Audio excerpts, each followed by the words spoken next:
नमस्कार सर्वांना. नागपंचमीच्या सर्वांना खूप खूप शुभेच्छा. नागपंचमीची कहाणी. अहो नागोबा, तुमची कहाणी ऐका. आटपाट नगर होतं. तिथं एक ब्राह्मण होता. त्या ब्राह्मणाला 5-6 सुना होत्या. श्रावणात नागपंचमीसाठी त्या कोणी आजोळी, कोणी पंजोळी, तर कोणी माहेरी गेल्या. सर्वात धाकटीला माहेरचं कुणीच नव्हतं. तेव्हा ती जरा नाराज झाली, पण मनात म्हणाली, माझे सर्व संबंधी नागोबा देव आहे. नागोबा मला माहेराहून न्यावास येईल. तिच्या मनातील तो दृढ भाव पाहून शेष भगवानास तिची दया आली. ब्राह्मणांचा त्यांनी वेश घेतला व त्या मुलीला नेण्याकरता आला. ब्राह्मण विचारात पडला. त्याने आपल्या सुनेला विचारलं. तिनंही हे माझे मामा आहेत असं सांगितलं. ब्राह्मणानं तिला जाण्यास परवानगी दिली.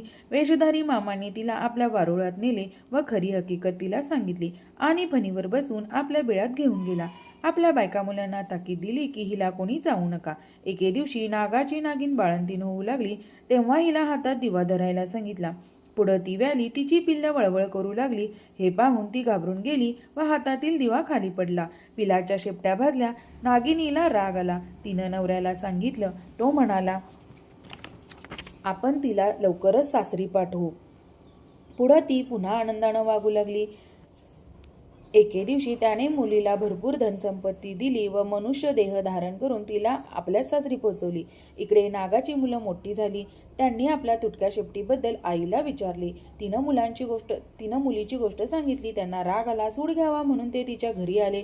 तो नागपंचमीचा दिवस होता. हिनं पुष्कळ वेळ भावांची वाट पाहिली. ते येत नाहीत म्हणून पाटावर व भिंतीवर नागाची चित्रे काढली.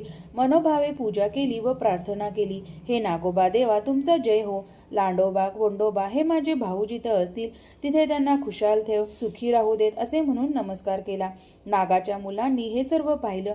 ही आपली मनोभावे पूजा करते, श्रद्धायुक्त अंतःकरणाने प्रार्थना करते याची त्यांना जाणीव झाली.